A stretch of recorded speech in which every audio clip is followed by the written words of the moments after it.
wonderful students. Love is lovely. Love is divine. Won't you be my Valentine? You're my good friend, that I know. Please, dear Valentine, don't say no. Boys and girls, it is getting closer to Valentine's Day, and I want to share a story with you called Love Monster and the Last Chocolate by Rachel Bright. As I read the story, go ahead and get your your Phonics Fun journal out, or something to write on and something to write with, and be asking yourself questions and thinking about that 5-story retell, and get ready to do something fun after the story. So let's begin. Here we go. Love Monster and the Last Chocolate by Rachel Bright. This monster was just getting back from his vacation. And there are all his friends, and they're saying, "Hello, Love Monster." And although it was a little bit exciting to be home, he was sad to leave his adventures behind him. But wait, what was this? A box of chocolates? And look, it says chocolates right at his door. There's the box of chocolates just sitting there, waiting to be found. Oh, look at Love Monster licking his lips. Love Monster couldn't believe it. You see, everybody knows that monsters seriously love chocolate, especially this monster. His mouth started to water just thinking about what might be inside. Oh, maybe it might be, perhaps there'd be a peanut butter crunch, or even an extra fizz banger sherbet, or a chocolate hog, or a super chew, all these different chocolates. Or maybe, just maybe, a double chocolate strawberry swirl. There's the double chocolate strawberry swirl. Oh, I'm thinking he really likes those. Love Monster's absolute favorite. Oh yeah, it's his absolute favorite right here.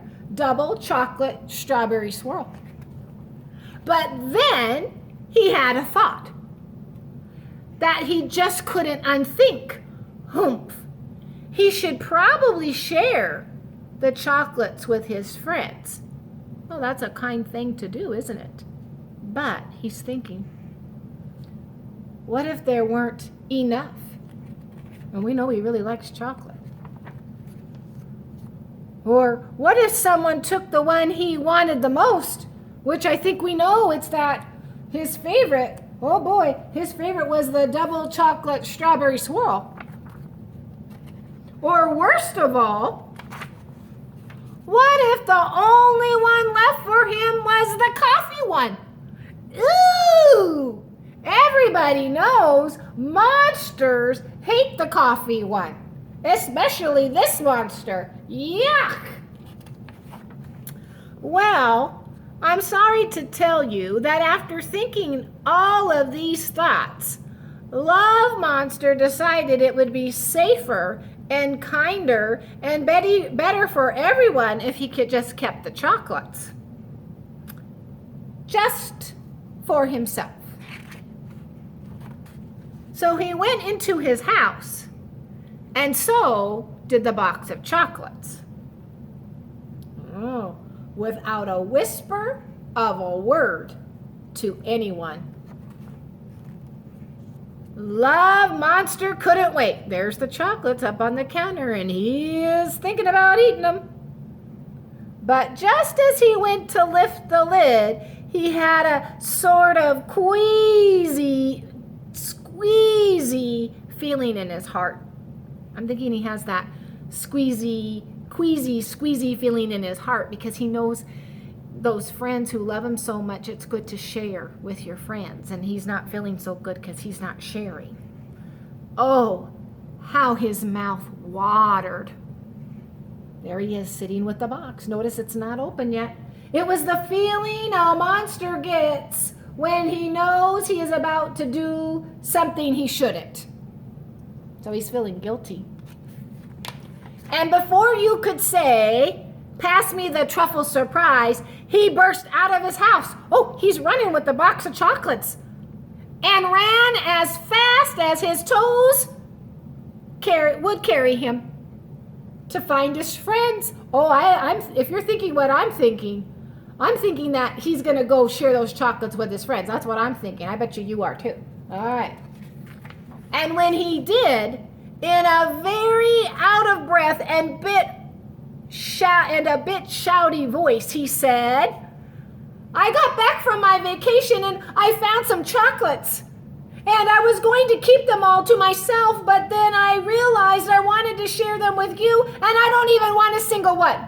Well, maybe one. And do you know what his friends said? And look at his friends, are all looking at him. Silly monster, just open the box.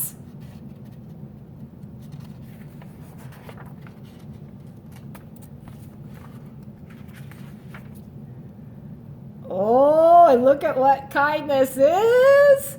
To Love Monster, we missed you so much. We saved you our last chocolate, your favorite, because you're our favorite monster. And look at that strawberry swirl. If I go back and look, we know his favorite. It said back here, the double chocolate strawberry swirl. And there it is. See? I got to read that page again. To Love Monster, we missed you so much. We saved you our last chocolate, your favorite, because you're our favorite monster. And look at, he looks so happy. You see, sometimes it's when you stop to think of others that you start to find out just how much they think of you. And it says, welcome home. And that is called Love Monster and the Last Chocolate. Boys and girls, when you think of others, you will find that people think of you too. And you just spread that happy feeling. Once you start spreading happiness, other people become happy, and it just keeps spreading. And then we have these wonderful books like Love Monster to read and have fun with. But boys and girls, I told you to have that journal out. And you can do one or two things. And remember, I want you to turn this in on canvas. We know that 5-finger retell. First, name the characters. You can either record it and say, oh, in the story Love Monster, the characters were, and you know that the characters were Love Monster and his friends, right? So you can ask yourself, who are the characters? Remember, it's that 5-finger retell. Who are the characters? The setting. Where did the story take place? So where did it happen? And you can listen to that story again if you're unsure where that story took place. And then what events happened? We know one of the events was there were some chocolates left at his door. So what happens in the story? Name the events that happen in the story. And then the problem. If there was a problem. Oh, the problem was he wanted to eat all those chocolates, right? But he thought he better share. I think that might be a little bit of a problem. Okay? Listen to the story again and listen for that problem. And then last, what was the solution? What happened at the end? And if there was a problem, and how was it solved? So again, 5-finger retells. Who were the characters? Where was the setting? Where did it take place? The events. Remember, you can pause this video and write these things down. What was the problem? And how was it solved? Or, if you don't want to write, you can say, once upon a time, there was a love monster, and he was coming home from a trip.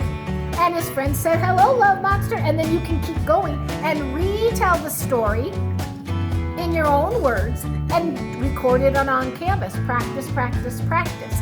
And listen to the story. Maybe you need to listen to the story 3 or more times. Remember that 5-finger retell. It helps build your comprehension and knowledge. And remember, reading is power.